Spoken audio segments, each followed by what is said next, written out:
qui est conscient, il ne peut pas désirer rester sur cette terre.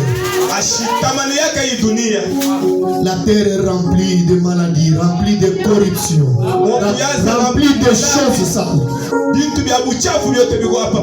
Mais nous avons une cité qui n'a pas de souillure. Nous avons un pays où il n'y a pas de maladie. Nous avons un pays où il n'y a que l'amour parfait. Acclamez encore très fort le Seigneur.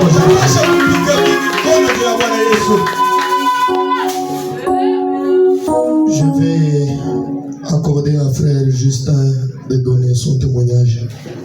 Mais t'as pas dit frère Justin, encore quelques mots.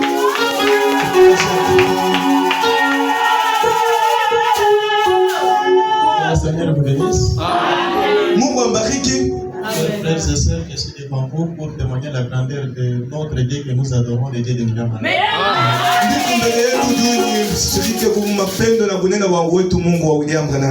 Vers le 21 de 5e mois, là où on travaillait dans une société,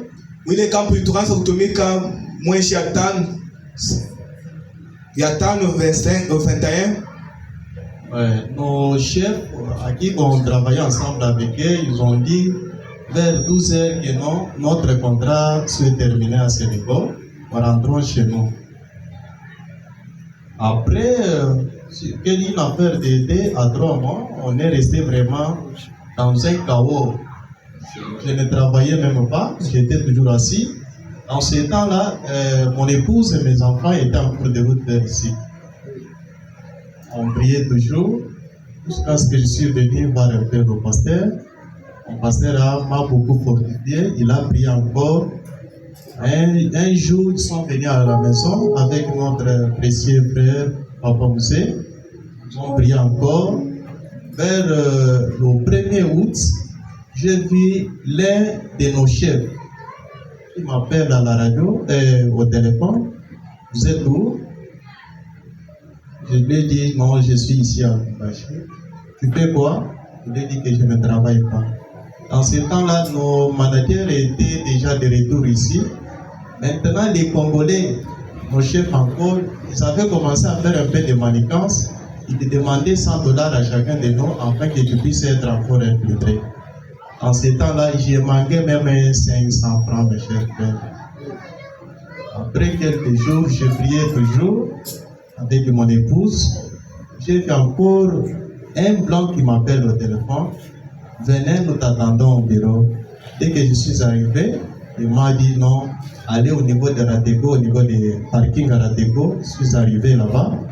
Dès que j'arrive, il a payé pour moi le transport jusqu'au niveau de l'Ikasi. Et vers 16 heures, on nous prend jusque dans la site. Pour ce dernier temps, je travaille au niveau de l'Ikasi. Je reste et découvrir. Acclamons très fort le Seigneur Jésus. Poussez le cri de joie pour Jésus. Ce sont les choses que notre Dieu fait. Je lui avais dit, ne vous faites pas de soucis. Dieu va vous donner du travail. Et il l'a fait. Acclamons encore très fort le Seigneur.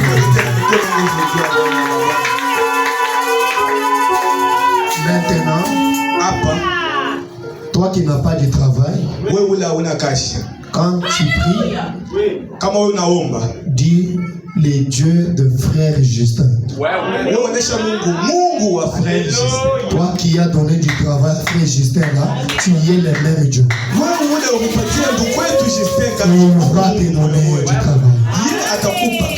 Je ne blague pas, je dis la vérité. Que le nom du Seigneur soit loué. Amen. Amen. Ça nous donne encore le souci de les servir davantage, de l'aimer davantage et de lui faire confiance.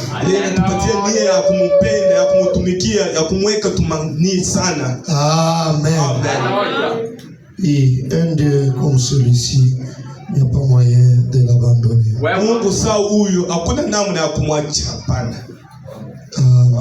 Amen. Sans plus tarder, nous vous demandons de vous lever.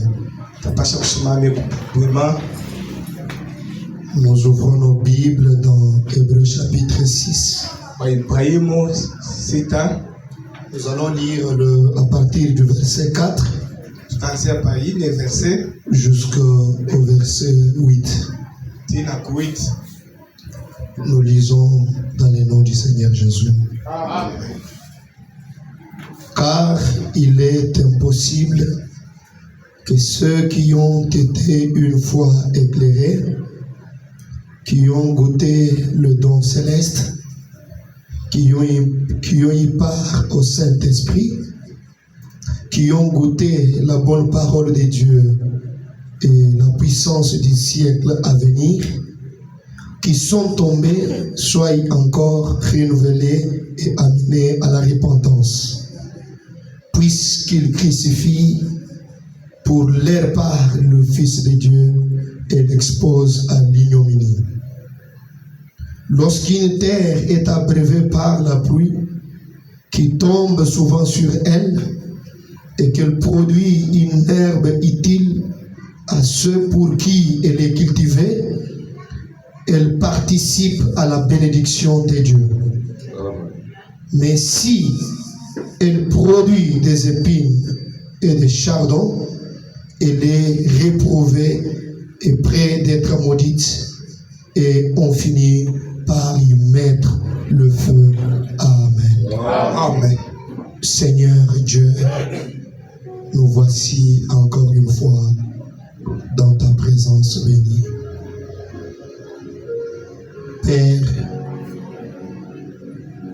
nous t'avons chanté, tu nous écoutais, nous avions témoigné, tu nous écoutais. Maintenant, le moment est arrivé où toute personne dans cette salle est censée se taire pour t'écouter. Dispose nos âmes, Seigneur. Dispose nos cœurs pour dire Amen à cette parole.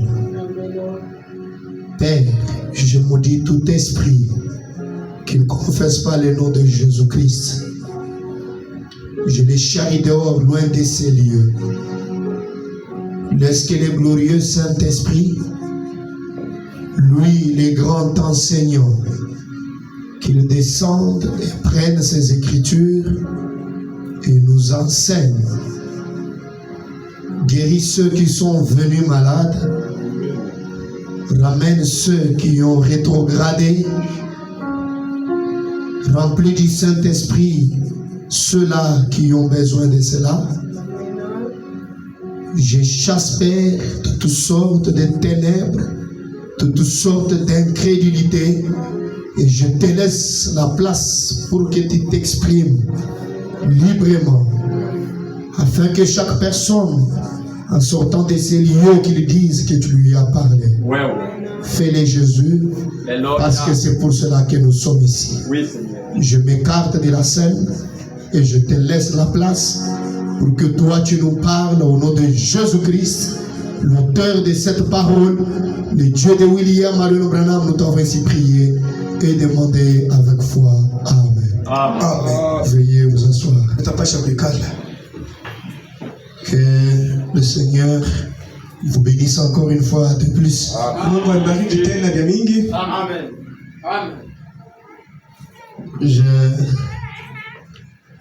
J'ai entendu quelques personnes de cette église parler.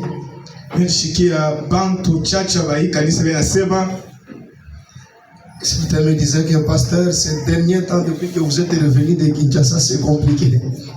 La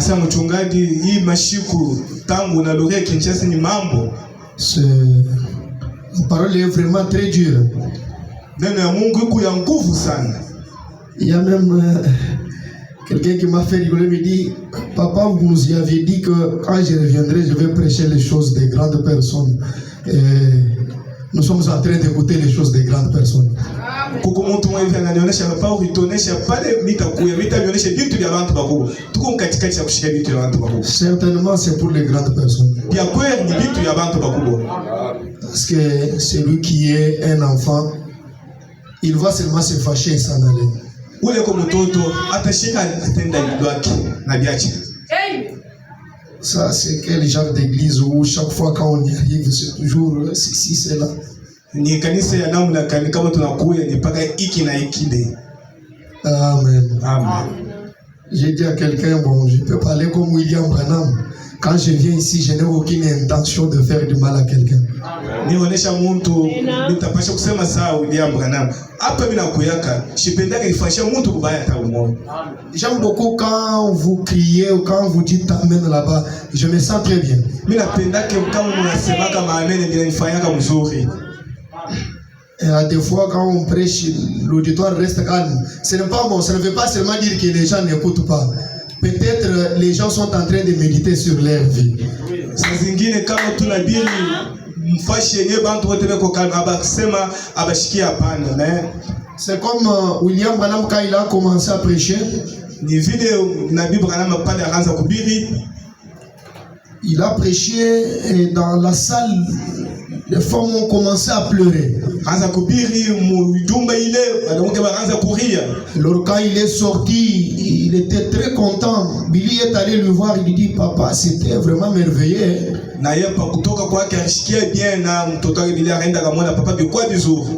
Et lui-même aussi était très content. Wow, toutes les sœurs étaient en train de pleurer. Alors son pasteur Davis l'a regardé. S'il y a une mauvaise de prédication que je n'ai jamais écoutée, c'était celle que tu avais prêchée là. Tu dis que les femmes pleuraient. Mais elles pleurent partout. Alors, à deux fois, la parole nous fait méditer. Amen.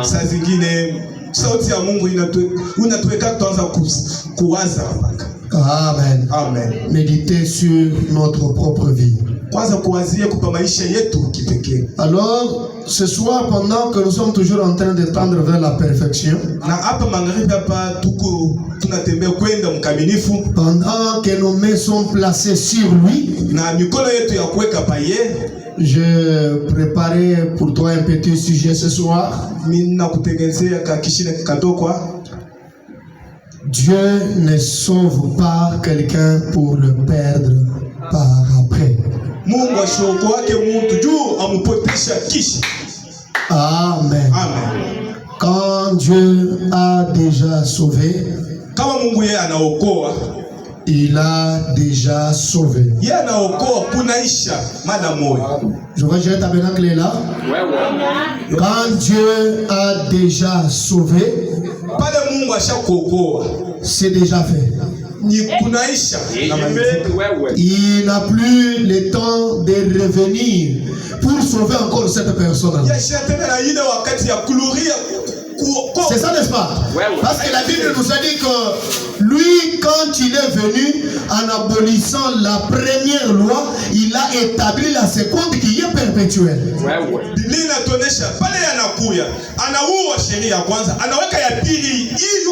Alors là, le sacrifice est donné une fois pour toutes.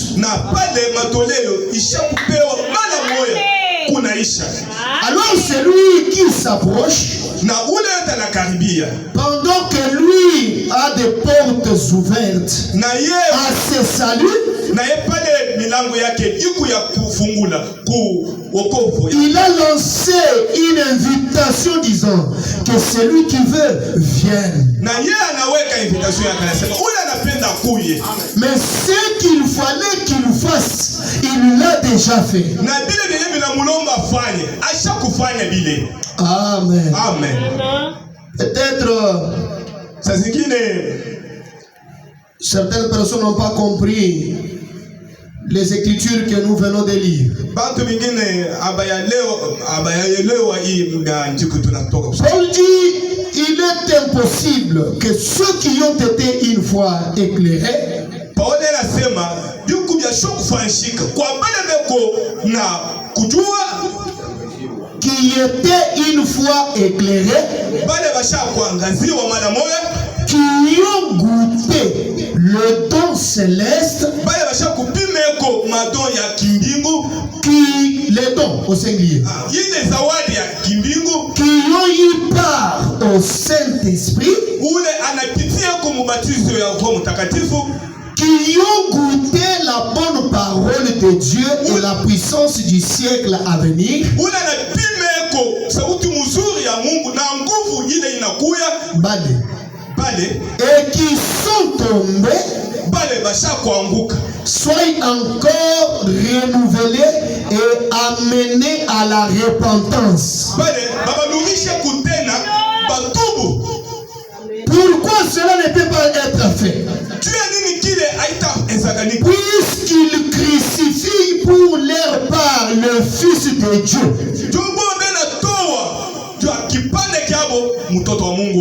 Ils les crucifient. Pour leur part le Fils de Dieu et l'exposent à l'ignominie. Amen. Amen. Lorsqu'une terre est abreuvée par la pluie qui tombe souvent sur elle,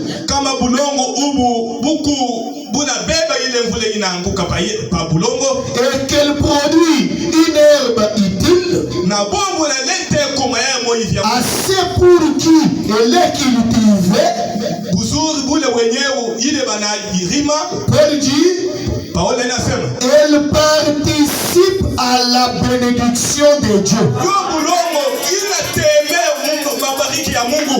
Amen. Amen. Mais si elle produit des épines et des chardons, elle est réprouvée et prête d'être maudite, et on finit par y mettre le feu.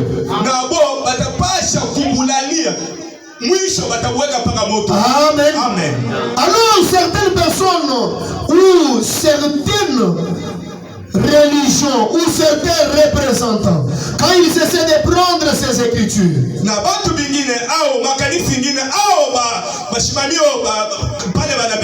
les prédicateurs, je veux dire, quand ils prennent ces écritures, il y a même ceux-là qui disent que quelqu'un qui a reçu le véritable Saint-Esprit peut être perdu. Oh, grâce soit rendue à Dieu parce que Dieu nous a donné un prophète. Branham dit, ces gens dont il est question ici, ce ne sont pas les gens qui ont reçu le baptême du Saint-Esprit. Ce sont des gens qui ont entendu les promesses de Dieu, qu'elles sont vraies. Ils ont entendu parler du Saint-Esprit, que c'est une promesse réelle, mais ils n'ont pas eu part à cela.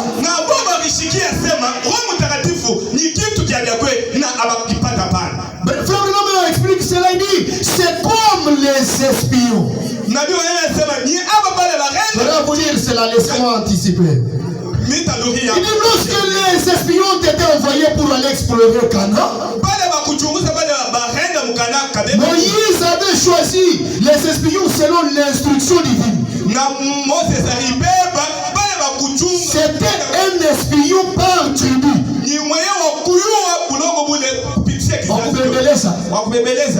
Alors, quand il avait choisi ces 12 espions qui représentaient les 12 tribus d'Israël,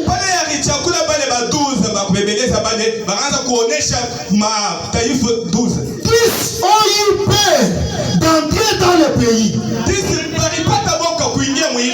Et 2 seulement sur 12 sont entrés dans le pays. Mais quand fait les 10, ils se sont tenus quelque part. Ils ont regardé le pays et ils ont eu peur d'entrer dans le pays. Est-ce que le pays n'existait pas? Le pays existait. Est-ce que ce n'était pas la promesse de Dieu? C'était la promesse de Dieu.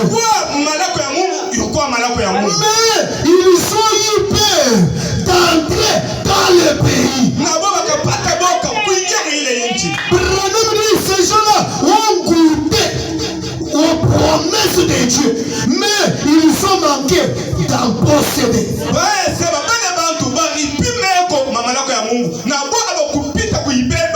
Amen.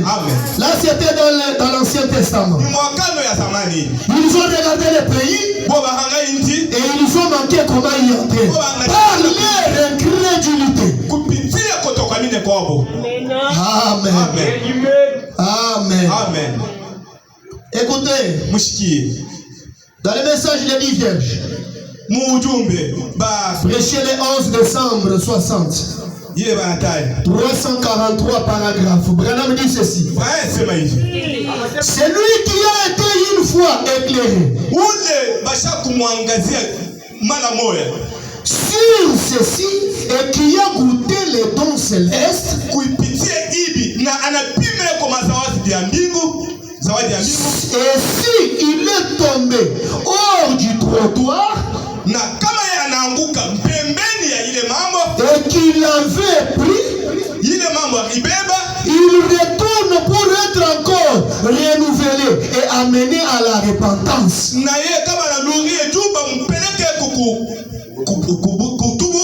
Frère Branham dit, cela est impossible.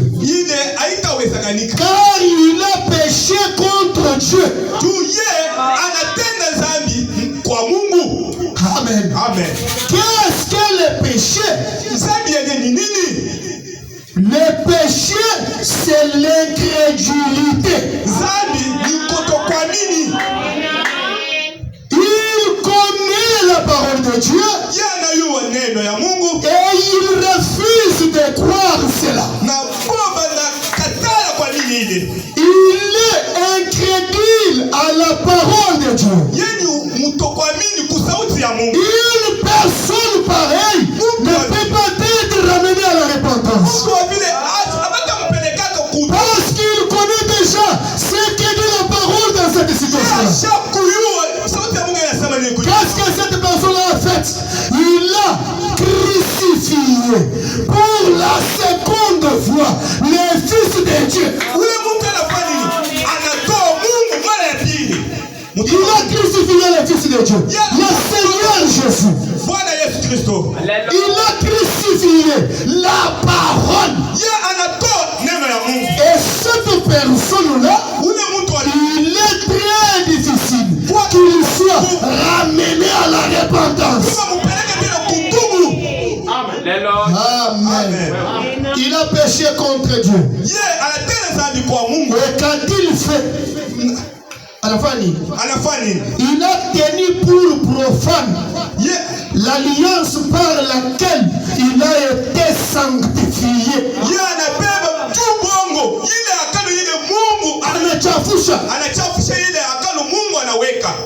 Amen. L'alliance à travers laquelle il a été sanctifié, il a profané cela, il a foulé cela au pied.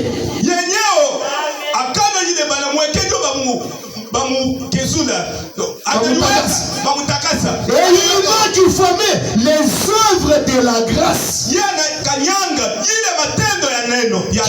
qu'il avait amené là. Amen. Et lorsqu'on refuse la grâce, il n'y a rien qui reste si ce n'est que le jugement. En dehors de la grâce, c'est le jugement. Et la grâce, c'est croire ce que la parole a fait de toi ou t'a promis.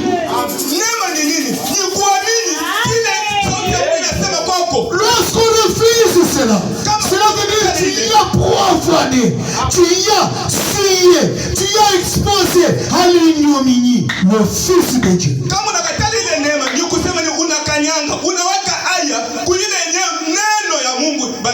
Oh, permettez-moi que je dise ceci. Ça veut dire que ta sentence sera très grande.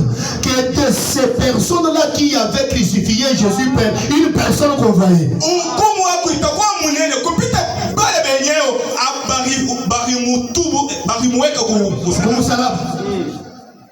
Pourquoi Pourquoi? Parce que tu y as la parole et tu y as rejeté cela, tu y as foulé cela au pied. Juu ya nini? Wewe kuna sauti ya Mungu, unaibeba, unaikanyanga, unaikatala. Branham dit, il ne reste plus de sacrifices pour lui. Hakuna tena matoleo kwa ule mtu wa vile.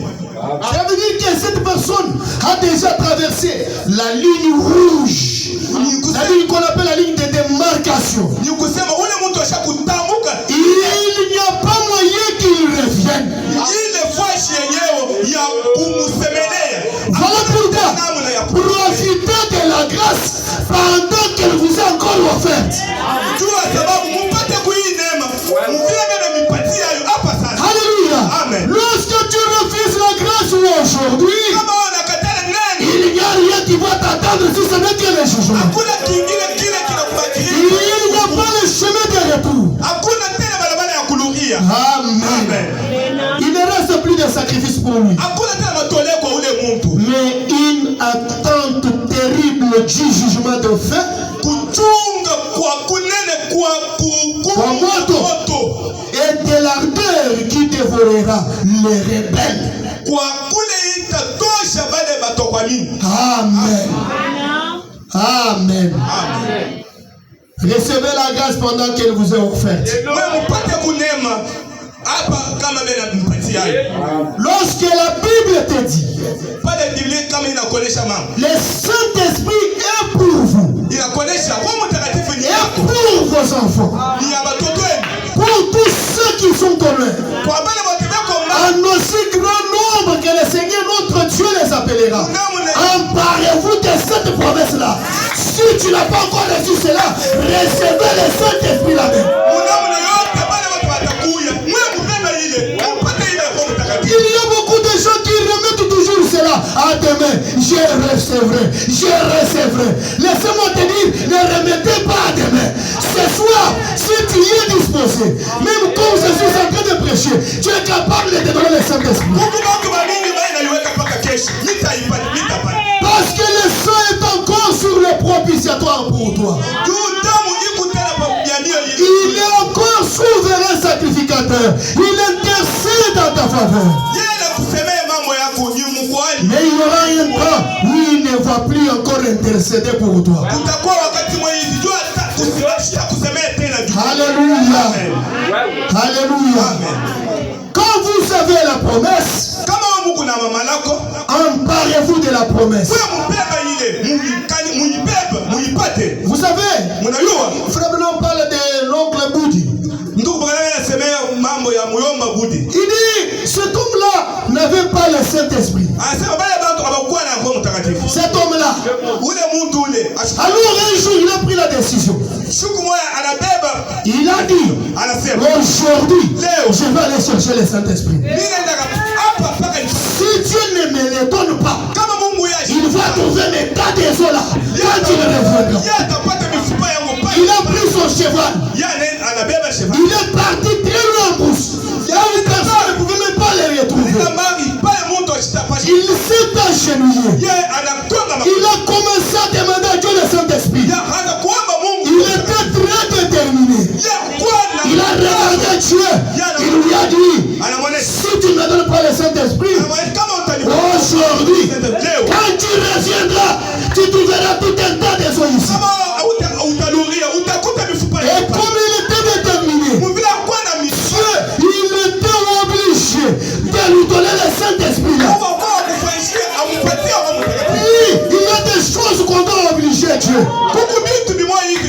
Il y a des choses qu'on doit imposer Dieu. Le Saint-Esprit, c'est notre promesse. C'est ça même le signe de notre identification. Parce que sans le Saint-Esprit, on n'est pas identifié à Jésus. Je vous ai dit le dimanche que quand on dit identifiez-vous à Jésus, ce n'est pas avoir le même visage que lui. Mais s'identifier à Jésus, c'est avoir la même vie de Jésus-Christ en toi. Mais quand Dieu te regarde, il voit Jésus au travers de toi. Quand tu pries, pécheur, mais il voit Jésus en train de prier au travers de toi. Et Jésus ne peut pas demander quelque chose à Dieu et Dieu manquait de lui donner cela. Je vais te dire ce soir que la Bible dit, lorsque Jésus était devant la tombe de Lazare, il a dit, Père, je te loue de ce que tu m'as toujours exaucé.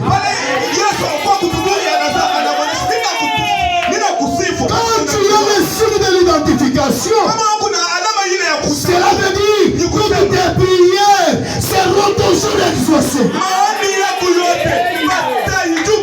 Sans Jésus-Christ, sans le Saint-Esprit, sans le salut de nos âmes, tout ce que nous prions en vain. Amen. On doit avoir le son de l'identification. Quand Dieu regarde, il dit, c'est mon fils, c'est ma fille. Quand ensuite tu regardes, il dit, c'est mon père. On demande à Dieu, est-ce ta fille? Il dit, oui, c'est ma fille. Est-ce ton fils? Oui, c'est mon fils. Alléluia. Alléluia. Amen. Personne ne peut goûter le tour du Saint-Esprit et après aller en enfer.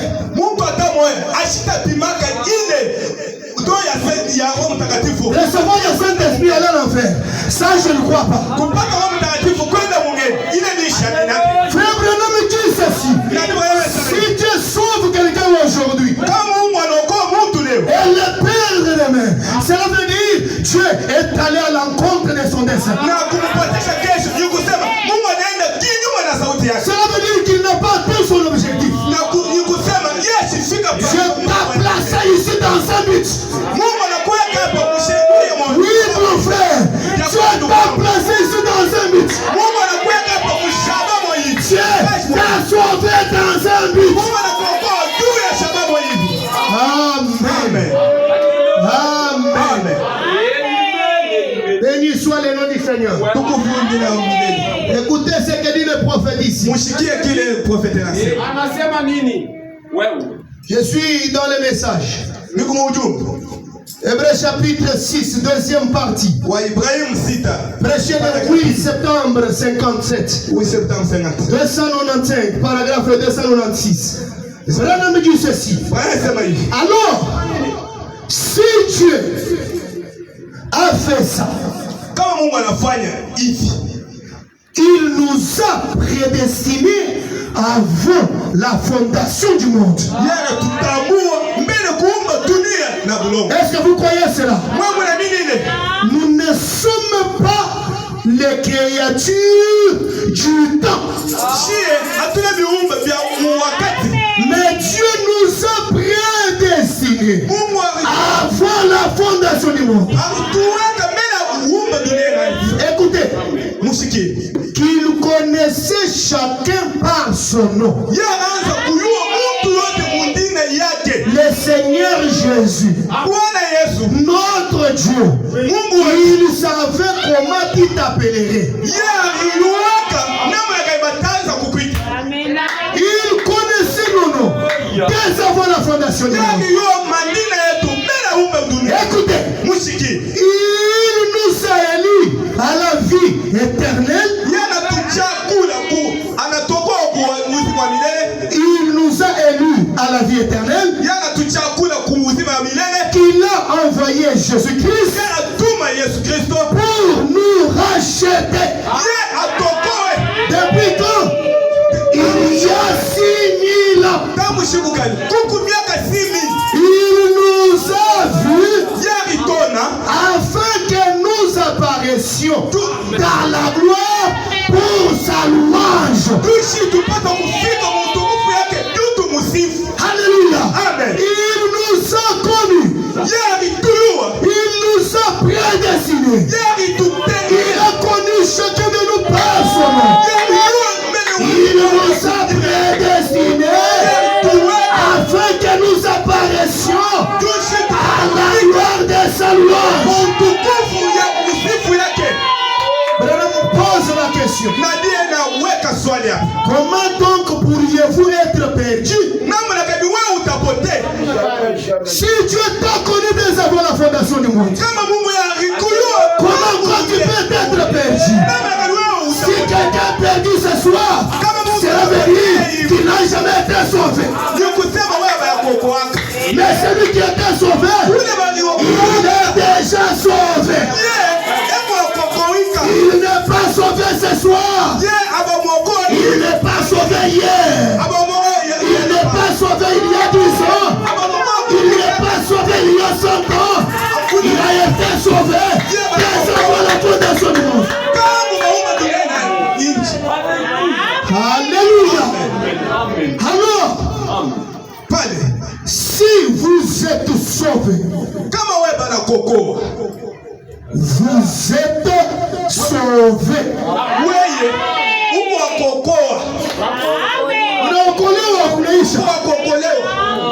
Mais non. Laissez-moi vous répéter cela. Si vous êtes sauvés, vous êtes sauvés. Dieu ne veut plus revenir là-dessus. Dieu l'a déjà fait. Il ne te sauve pas pour te perdre demain. J'ai besoin de sauver ce soir. Il ne te sauve pas pour te perdre après. Il a déjà sauvé. Il a déjà sauvé.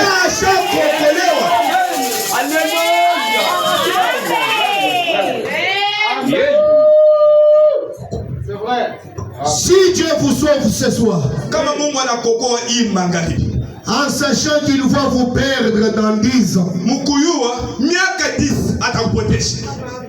il va à l'encontre du but qu'il poursuit.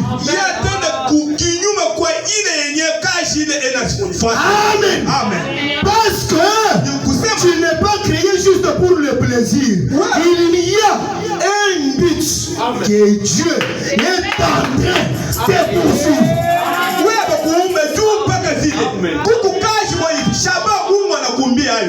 Tu n'es pas sauvé juste pour être sauvé.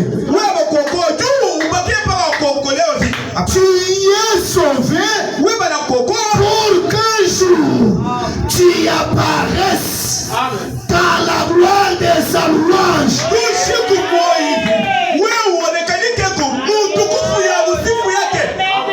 Voilà pourquoi Paul dit aux Éphésiens, n'attrisez pas le Saint-Esprit de Dieu auquel vous avez été scellés jusqu'au jour de votre rédemption.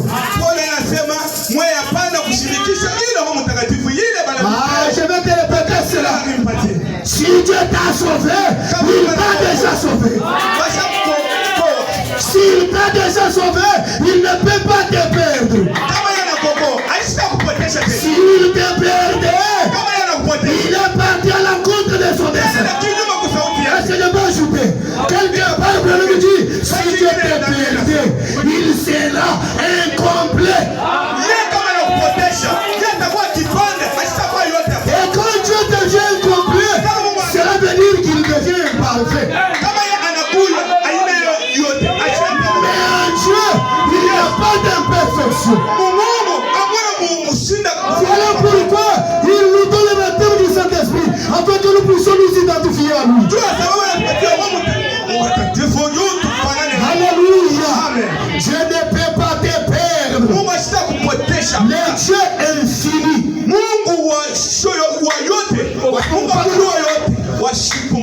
tout puissant, éternel, qui a une sagesse perpétuelle, n'aurait pas assez de connaissances pour savoir si vous allez tenir bon ou pas. Amen. Alors une fois qu'il vous a sauvé, il dirait, eh bien, je vais le mettre à l'épreuve pour voir ce qu'il va faire. Yeye atasema mitamweke kipimo kimoja hivi. Si il fait ça, Atafanya. Kama atafanya Branham il n'est pas infini. Yeye ashina wasio mipaka kama atafanya. Même les épreuves que Dieu vous envoie là, tu la connais déjà. Que dans cette épreuve-là, tu vas tenir. Tu regardes l'autre. Celui-ci ne peut pas tenir devant une telle épreuve. Avant même que l'épreuve n'arrive, tu connais déjà la personne qui tiendrait et la personne qui ne tiendrait pas.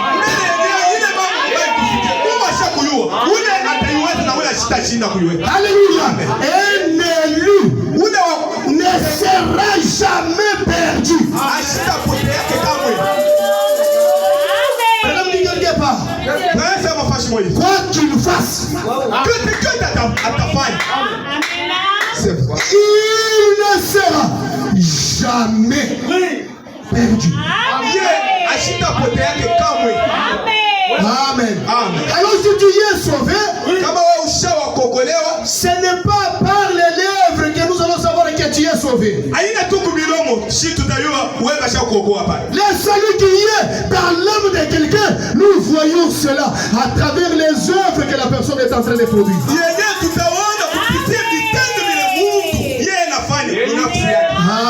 Amen. Amen. Dans le message, l'accusation. Kustaki. Prêchez le 7-7-63. Prêchez à Jeffersonville, Indiana. 236, je descends. Wembe dit ceci. Maintenant, remarquez. Car il est impossible. Lisez cela avec moi. Là, nous avions lu. Je veux que vous lisiez avec moi. Le verset 4. Il est verset. Vous êtes là? Oui. Car il est impossible que ceux qui ont été une fois éclairés, qui ont goûté les dons célestes, et qui ont eu part au Saint-Esprit, qui ont goûté la bonne parole de Dieu et la puissance du siècle à venir, qui sont tombés, soyez encore renouvelés et amenés à la repentance. Car il crucifie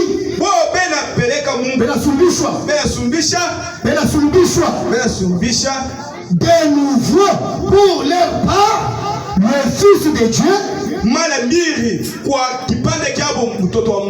et l'expose à l'ignominie. Amen. Écoutez ce que dit le prophète. Il dit ceci. Ça, c'est ma parole. Ou bien la sienne, c'est la question que le prophète vous pose.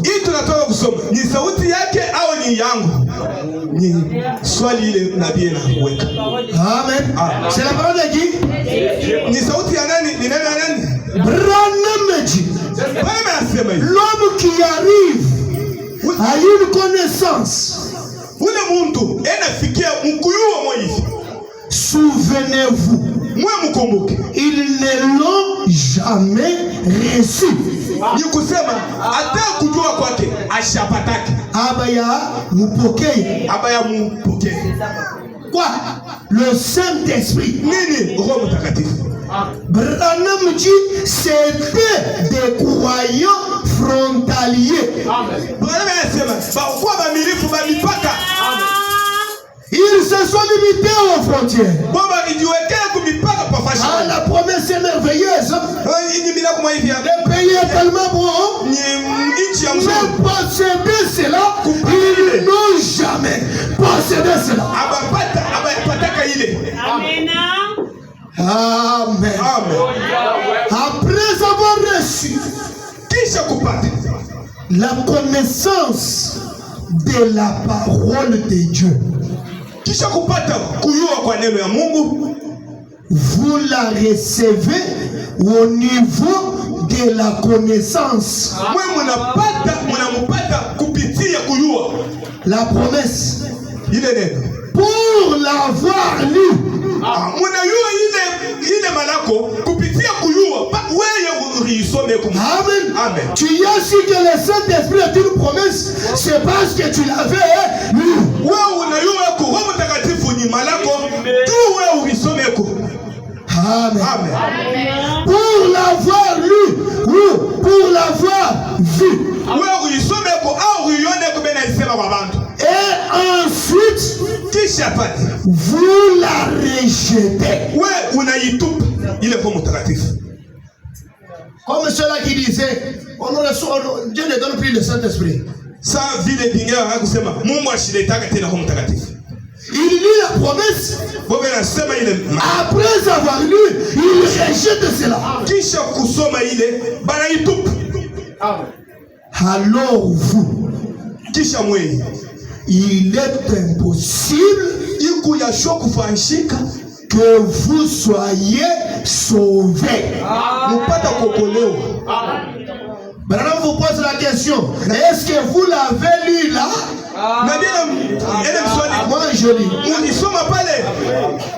Voyez-vous, avoir reçu la connaissance de la vérité. Mwangali kisha kupata kuyua kwa neno. C'est comme aujourd'hui. Sa leo On parle aux gens que William Branham il est l'ennemi de Malachikata. bantu lebele bonesha William Branham yeli wa Malakika. On montre avec les promesses ce que Branham est venu faire. Tunaonesha na malako yenye ile. Oh, c'est vrai. Anakuwa kufanya ni bya kweli. Il est le prophète bien sûr. Bya kweli. Mais comme son nom n'est pas dans la Bible, Muvile ndina yake haina mbiblia. moi je ne crois pas. Ni shetani. Après avoir reçu Kisha kupata la connaissance de la vérité, kuyua kwa kweli. il rejette cela. Baba natupa ile. Ce sont ces gens dont la Bible dit il n'y a plus de pardon pour leurs péchés. Tumeelewa wale watu Biblia inasema hakuna tena kusawa kwa madhambi yake. Il est impossible que vous soyez sauvés un jour. Ni biashara kufanshi.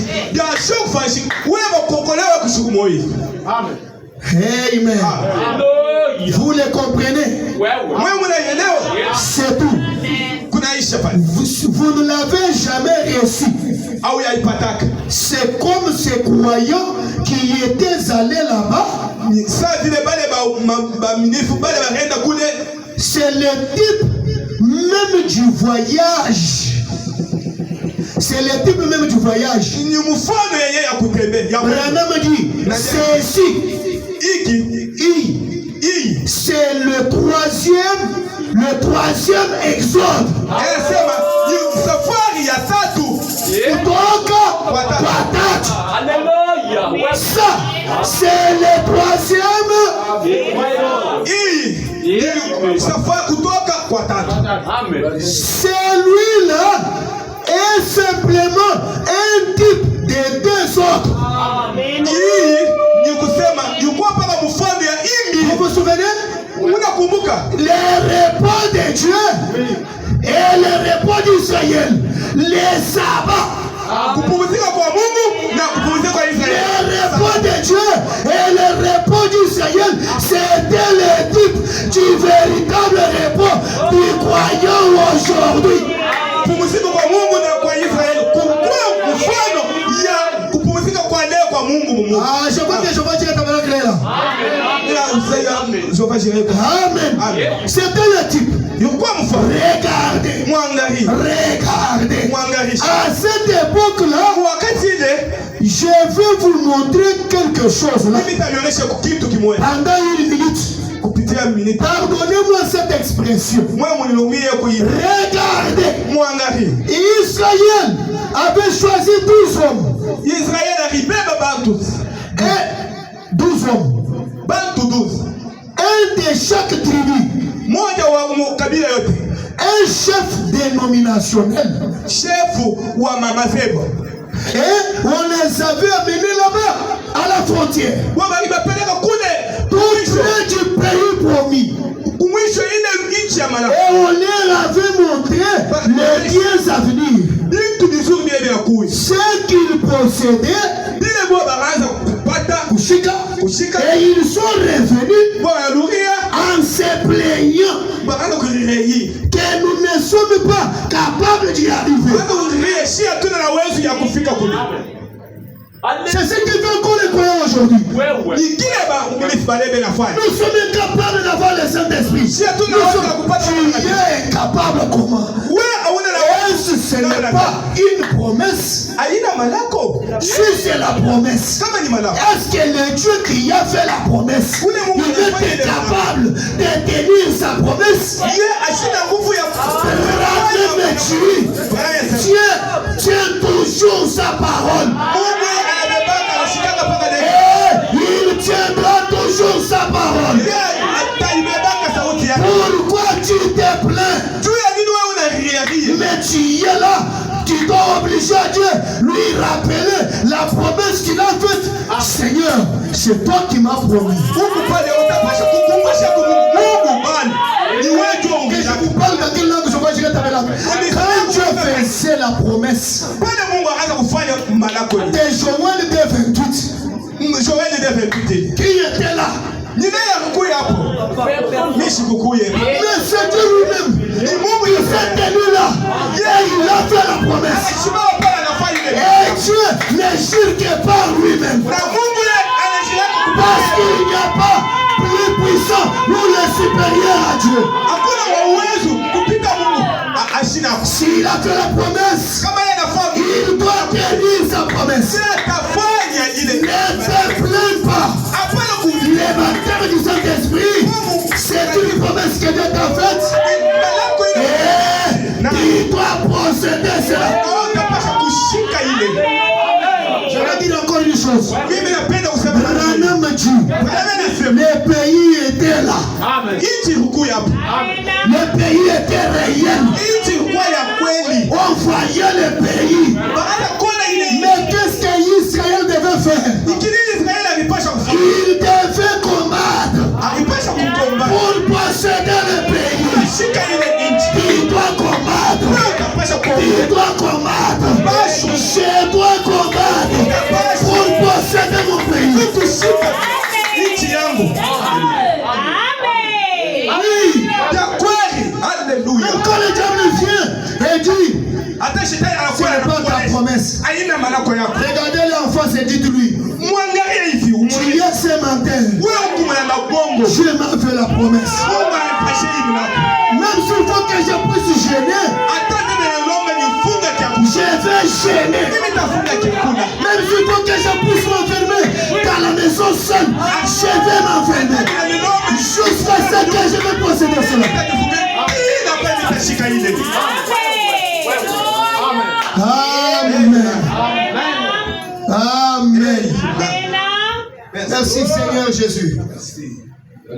Alléluia. Alléluia. Il devait posséder cela. Mais il y avait deux. Pourquoi parmi les 12? Parmi les 12, il y en avait deux. Sauvage et tabernacle. Dieu ne manque pas de témoins. Même si tout le monde refuse de croire, Dieu aura toujours quelqu'un. Les 12 sont rentrés. Les 10 plutôt, en train de pleurer. Vous n'avez jamais vu. Les gens qu'il y a dans ces pays-là, ce sont des costauds, ce sont des géants. Nous, on ne peut pas faire quelque chose de matin. Ils ont oublié que Dieu avait fait la promesse. Ils sont là pour décourager. Les frères incrédules, les sœurs incrédules. Cette chose que le pasteur dit là, c'est l'église du pasteur et la sema. Vous pensez que nous allons recevoir cela? Je te dis ce soir, oui, tu vas recevoir cela. Les 10 se sont plaints. Les 10. Parmi les 12, Josué et Caleb qui ont dit, bakisema bo qu'ils regardaient la parole. bakaanza kuangalia mpaka neno. Quand tu regardes quoi? Wewe unaangalia nini? Regarde ton frère, regarde ta soeur. Pose-lui la question. Tu regardes quoi? Angalia kwa dada yako, angalia kwa Papa François, tu regardes quoi? unaangalia nini? Jonathan, Josué et Caleb, regardez la parole. Joshua na Caleb bakaanza kuangalia sauti ya Mungu. La terre et les cieux passeront, mais la parole de Dieu ne passera jamais. Dunia na mbingu zitapita, neno ya Mungu haitapita. Vous avez peur? Wewe unaboka. C'est lui qui nous a fait la promesse. Il est capable de tenir sa promesse. Yeye anaweka anatupatia mambo yako. Fermez vos bouches. Vous n'avez pas nous décourager. Le pays nous appartient. Le pays est réel. Le pays est authentique. Nous sommes entrés dans le pays. Nous avons vu le pays. C'est comme Dieu l'a dit. C'est un pays qui coule du lait et du miel. Regardez les évidences. Les pays existent. Il nous avait transporté les crêpes du pays pour montrer aux autres que les Dieux disent. C'est un mensonge. Amen. Mais ce que Caleb et Josué disent, c'est la vérité. Oui, je crois. Il y a les gens que Dieu a déjà donné le baptême du Saint-Esprit. Il y a les gens qui ont déjà possédé le pays. Il y a les Josué. Il y a les Caleb qui ont déjà compté les évidences du pays. Oui, ils peuvent se tenir et dire nous autres ici, on vivait, on fumait, on insultait, on commettait adultère, on pratiquait des fétiches. Mais depuis que je suis venu, depuis que j'ai pris ce message, quelque chose s'est passé à moi. Ma vie a changé. Je crois que même ce soir, même dans cette salle, il y a des Josué, il y a des Caleb qui ont déjà goûté les biens du pays. Alors ces gens-là qui ont déjà le Saint-Esprit dans les rangs ne peuvent pas être perdus. Le nom dit quelque part. Rassurez-vous. Avant de quitter cette terre, avant de quitter cette terre, soyez sûrs d'être en ordre avec Dieu.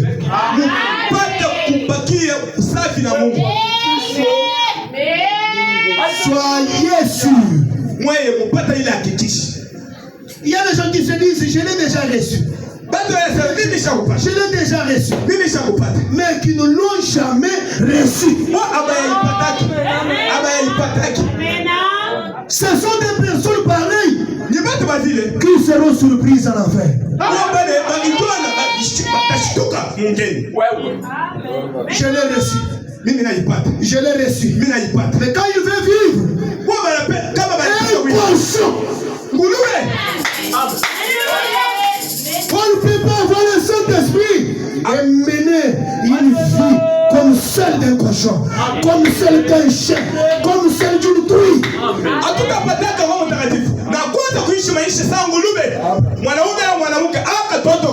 Alléluia. Le Saint-Esprit, c'est le signe de l'identification. C'est le signe qui prouve que tu as placé tes mains sur lui. Que ta vie pécheresse est déjà entrée en lui et sa vie sainte est déjà entrée en toi.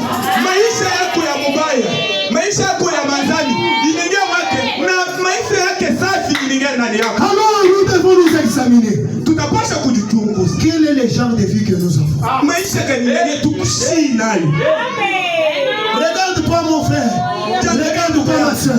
Il y aura un jour Kutakuwa siku où moja tu vas te tenir seul devant le trône de Dieu. wewe utabakia we peke mbele ya kiti ya enzi ya Mungu. Le pasteur ne sera jamais là avec toi. Mchungaji ashitakuwa yake Mais aussi les administrateurs ou le prédicateur, ils ne seront jamais avec vous. abatakuya kule. Où tu te tiendras seul. We peke na Mungu. Alléluia. Ouais.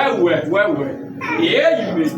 Amen. Si tu n'as pas encore reçu cela, Kama wewe yapata l'évidence même, c'est que Paul appelle le cage de notre salut. Amen. kitambulisho yenye Paulo anasema kazi L'assurance ile et yenye après tout. hakikisho mali ya Roho Mtakatifu. Funga mulangu. Funga mlango.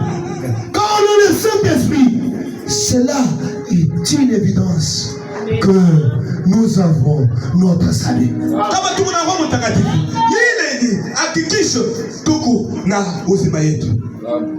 Même ce soir, Hata imagarivi Dieu continue à donner la parole du Saint-Esprit. Mungu endelea na kupatia baba Roho Mtakatifu. Reconnais que c'est ta promesse Wewe utambua sema ni malako yangu panani lake et réclame cela. na wewe uilombe. Quand tu évitez quand vous priez pour le Saint-Esprit comme si tu demandais à Dieu le foufou. Ouais, c'est une prière spéciale. Kama unaomba Mungu Roho Mtakatifu ni maombi moja ya kipekee. Ya kipekee. Si jamais tu y as prié Dieu, priez quand tu demandes le Saint-Esprit. Kama uyaombaka Mungu, uomba munamna ile kama unaomba Roho Mtakatifu. Na haki yote Nous allons nous tenir debout. utapasha kusimama mwenyewe. Ne dis pas que tu es déjà sauvé pendant que tu n'es pas encore sauvé. Hapana kusema mie basha kunyokoa bila aba yako. Parce que tu vis encore mal. Na wewe peke ushakuyo unaishi mbaya. Il y a encore les choses du monde. Wewe kuku bitu vya dunia vya